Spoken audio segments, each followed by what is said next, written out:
6월에는 SCHD ETF 배당이 들어오는 날이었죠. 다들 배당을 받으셨을 겁니다. 슈왑에서는 6월 21일 배당 날일로 6월 26일에 배당금을 지급을 했고요. 확정 배당금은 0.6647달러입니다. 한 주당 받는 배당금이고요. 이 금액은 작년 6월달 슈왑에서 지급한 0.7038달러에 비하면 조금 낮아진 모습을 보여주고 있는데요. 누군가는 슈왑에서 배당을 삭감했다는 생각을 가지고 앞으로 지속적으로 SCHD ETF의 배당 성장이 가능한 것인가 라는 생각을 두고 의문점을 제기할 수 있을 것 같습니다. 그래서 제가 조금 조사를 해봤습니다. 2020년부터 23년까지의 6월 배당 지급 기록을 가지고 왔는데요. 노란색으로 표시되어 있는 부분이 매년 6월에 지급한 배당 지급 기록입니다. 좀 더 직관적으로 눈에 띄게 보이게 하기 위해서 그래프로 가져와 봤고요. 매년 상이하긴 하지만 2018년부터 23년까지의 배당금이 꾸준하게 늘어오다가 21년 6월에서 22년 6월 배당금이 대략 30% 상승을 한 모습을 볼 수가 있죠. 근데 생각을 해보면 18년에서 19년까지 5%, 19년에서 20년까지 5%, 그리고 21년으로 가는데 21%로 20%가 넘는 성장률을 보이고 있고 21년에서 22년 6월에는 30% 넘게 뛰어오르는 모습은 참 엄청난 퍼포먼스라고 생각을 하고 있고 괜히 10년간 배당 성장을 10% 평균적으로 해온 엄청난 ETF라는 것을 또 한 번 실감을 하게 되고요. 그러나 23년 올해 작년 동월 대비 6% 정도가 감소한 모습으로 더 올라가지는 못하고 있어요. 근데 좀 생각을 해보면 21년에서 22년 배당 성장이 30%로 엄청난 성장이 있었고 그 전년도도 그에 못지않게 21%로 엄청나게 올라갔기 때문에 이번에 마이너스 6%의 하락은 너무 큰 의미를 둘 필요가 있을까라는 생각을 좀 해보고요.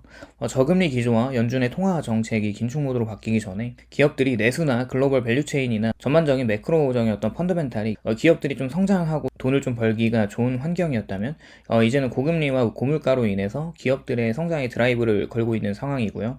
그만큼 기업들의 흥망성쇠 사이클이 더욱더 빨라질 거라는 생각을 좀 해보게 되는 시장 경제에 진입을 한 것 같다는 생각을 좀 들기도 합니다.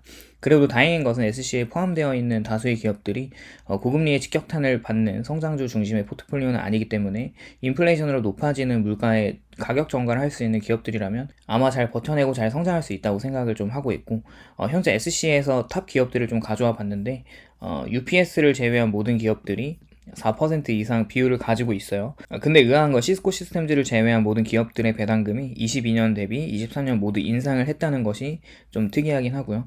그렇게 탑 10 기업들에서 배당금을 인상해주지 않은 기업이 유일하게 하나의 기업이고 그것도 배당컷이 아니라 배당 삭감도 아니기 때문에 이렇게 배당금을 낮춰줄 이유가 무엇인가라는 생각을 좀 해봤는데 그렇게 이제 배당금 삭감과 배당컷을 한 기업들을 좀 찾아와 봤습니다. 지분 비율이 0.15% 이하는 좀 의미가 없는 것 같아서 제외를 좀 했고요. 그렇게 찾아봤을 때 총 7개 정도의 기업들이 배당컷을 했거나 배당금을 삭감했습니다.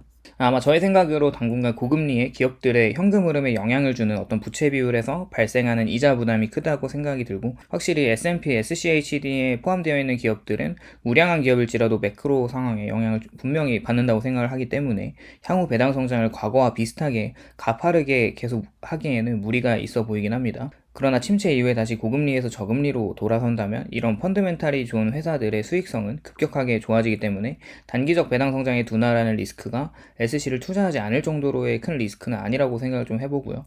개인적으로 SC의 주가가 많이 하락을 해주면 너무 좋을 것 같은데 지금도 물론 3점 후반대 시가 배당률이 매력적이긴 해서 더 내려가는 것이 너무 큰 욕심이지 않을까라는 생각이 좀 들기도 하고 뭐 그렇습니다. 결론적으로 향후 SC의 배당 성장이 의심되시는 분들은 너무 큰 걱정을 할 필요가 없다는 생각이 들고 내년 3월에도 포트폴리오 리밸런싱이 있으니까 계속 저렴하게 내려온 SC를 추가로 지속적으로 매수를 한다면 그렇게 대응했을 때 좋은 결과가 있을 거라고 생각을 해봅니다.